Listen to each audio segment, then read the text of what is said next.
Hey, happy Monday. I am Meredith and I am here with our message for the 4th of November, 2024. We'll be using Tarot of the Owls for our message today, tuning into the energy atmosphere. We have the Sun in Scorpio, the Moon's in Sagittarius. We've got Neptune, Saturn, Chiron, Uranus, Jupiter, all in retrograde. And I think Saturn is going to station direct soon. So fewer retrogrades, maybe. I haven't looked ahead to see what else is coming in retrograde land. All right, let's get into the cards. What's on offer to us today? Our first card, ooh, very nice, the High Priestess. The intuition dial is turned way up. And this is, as a first card in the reading, this is the incoming energy. So this is a message coming our way. Signs showing themselves rather blatantly. This happened to me actually over the weekend. Fabulous, just fabulous. It's amazing how the universe works. So be on the lookout for signs and symbols and guidance on offer to you. Most especially, be in harmony and heart-mind coherence with your own intuition, however it is specialized for you. It feels super important to lean into and trust this energy. Let's see what it's paired with. Knight of Swords next. Nice. So swift moving intuitive information. That's what I get. This is a message that's going to show up swiftly. It's fast moving energy. Whenever you see the Knight of Swords, it's a point A to point B type of movement. And knights move energy between cards. So let's see what the next one is. Temperance. So we're talking about divine alchemy here. It's rare and uncommon energy coming together and manifesting in a way that is also rare and uncommon. So there's a shift and a change within our energy atmosphere. So the way we know things to be is changing. I feel like this is a breath of fresh air. You know, in the Suit of Swords, we are engaged with our mental harmony here. And I feel that we are harmonious in our thoughts and in our feels. There's beautiful coherence there. And that makes a very stable individual, doesn't it? We feel stable, so our intuition is stable. It's so much easier to lean into the intuition and be awake, aware, and alert to the rare and uncommon messages that are coming, messages, signs, symbols that are coming our way. This is divine guidance that I'm feeling out of the Temperance card. This card is connected to the Archangel Michael as well. And as mentioned previously, for several weeks now, the energies of the eclipses have been influencing us in our now moments. So think back to the eclipses. Check out your spiritual journal if you keep one. What were you jotting down for yourself? What were you using that energy for? Manifesting with the rare and uncommon eclipse energy, because signs and guidance and information are coming our way based on what we were investing in when the eclipses were happening.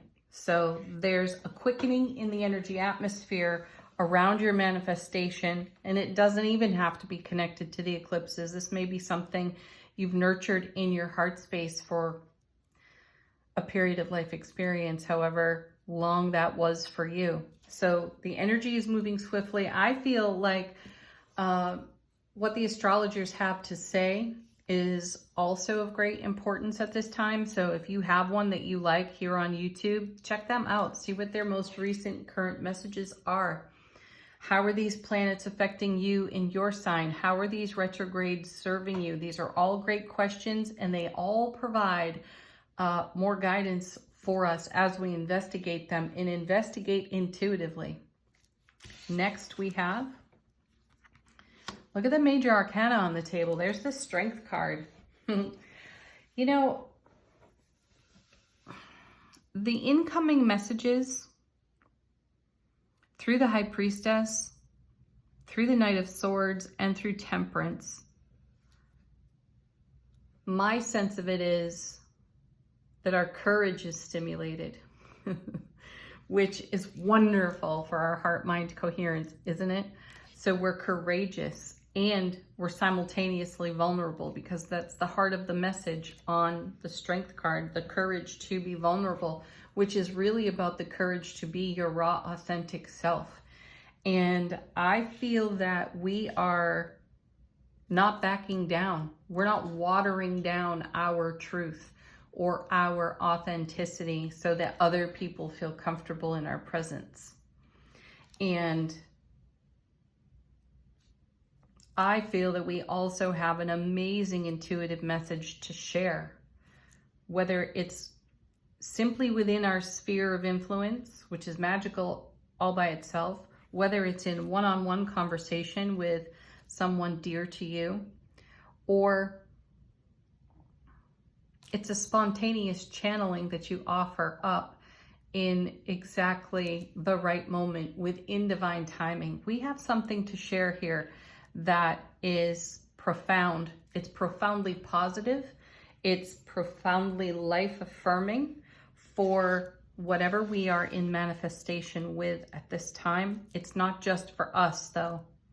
It's for everyone in our sphere of influence. So this is why we don't want to water ourselves down at all. This is why the Strength card is showing up with Temperance, because we are the alchemy. And that is comprised of all of our spiritual message, everything that we receive divinely as guidance and then share and pass on. And then we have, look at this, beautiful Queen of Swords, a nice progression from Knight to Queen. Excellent. So the Queen's presence in the reading is first and foremost receptive. So we're in a beautiful infinity loop of give and receive through our divine gifts, through our soulful presence in our spiritual journey. And we're exceptionally decisive. When you see the Queen or the King of Swords, you're getting right to the nitty-gritty of something.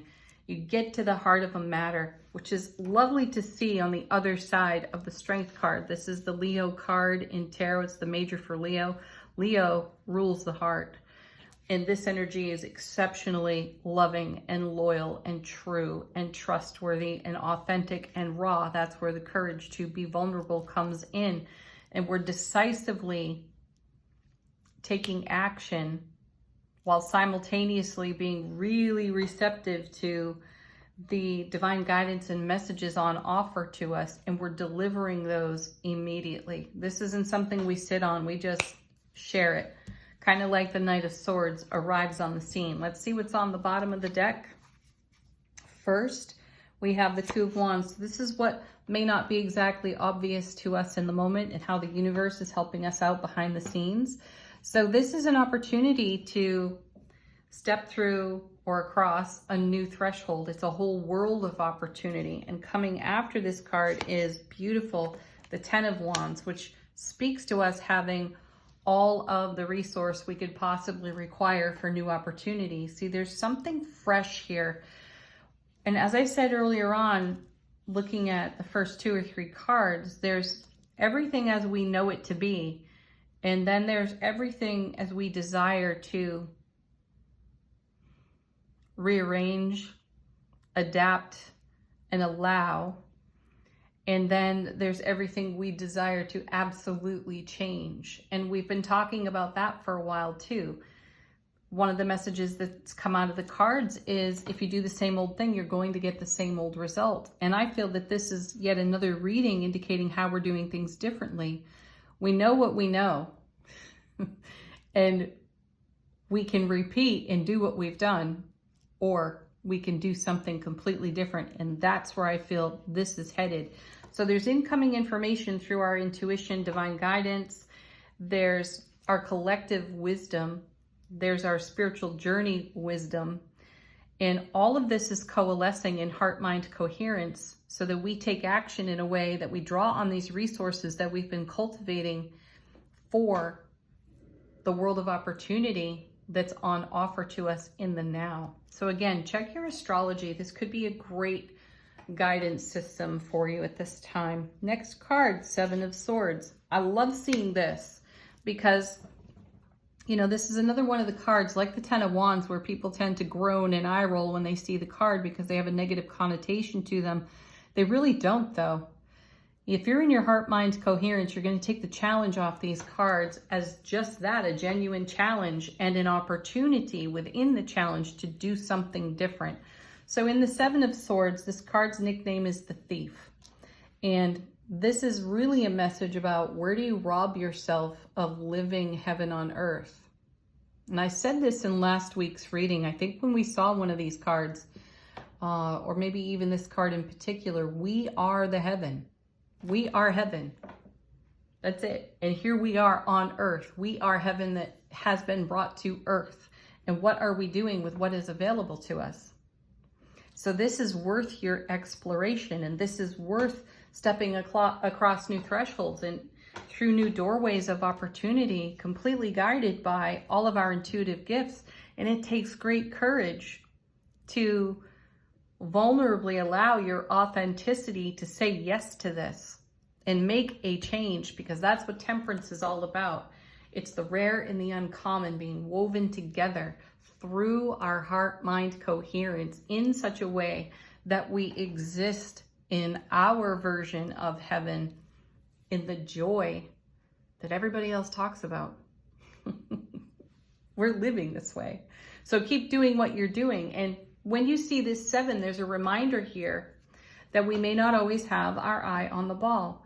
And there are moments when the ego rises and we talk ourselves out of being heaven on earth. This card is the reminder not to sabotage that message. Yeah, look, because what's behind that but the 10 of Pentacles? Gorgeous. Oops, yeah, the 10 of Pentacles. It's the everything card. And it's everything grounded in the now, through soulful presence, through heart-mind coherence. This is your manifestation coming to life. This is you living heaven on earth within your own self. Plus, we have 2 10s here on the table. Again, we're being met by our own resources. Everything that we've cultivated for however long we've been cultivating it comes into play in this 10 of Pentacles. The 10 of Pentacles is going to lean into this resource.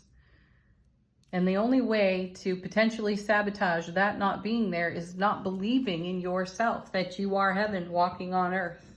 Whoa, gosh, it gives me goosebumps when I talk about it. The next card, kind of fitting, is the 2 of Pentacles. You know, this is a negotiation card in tarot. This is where we negotiate our soulful presence and our ego consciousness. And it kind of comes in waves. And I like that the infinity loop is almost always present on this card, because it is an infinite harmonization between ego presence and fear and the loving soulful presence of the divine totality of you. And this is what we negotiate, navigate all the time. And it comes in waves, doesn't it? So don't anticipate that there won't be any waves rocking this beautiful boat here. There will be. It's all about how you decide to go with that flow in the grace of allowing. Gorgeous. 6 of Pentacles there too.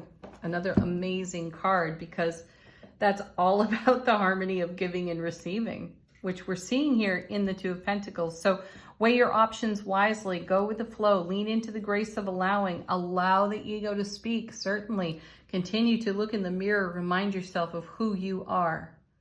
You are a divine being on the earth plane. All right, let's move on to angel answers. If you have a question, put it to this deck. This one's already falling out. Peaceful resolution. This is lovely because there is harmony between the soulful awareness and the ego presence. There is the potential for that. It's all about what we decide to allow. All right. As I said, put a question to this deck if you have one. Let it bring you a fresh message. Next we have beautiful, look for a sign. Hello, we started the reading with the High Priestess. Signs will be easy to come by. Take action, no problem. Courageously take action.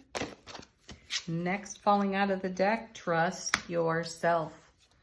Trust the messages you receive through your own divine guidance.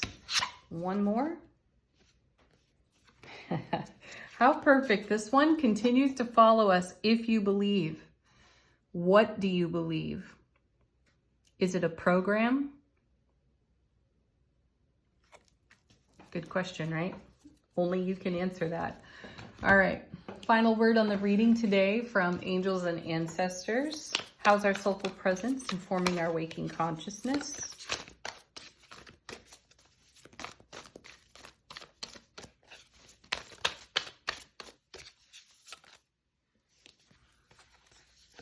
We have the Hermit. Retreat and recharge. Exactly.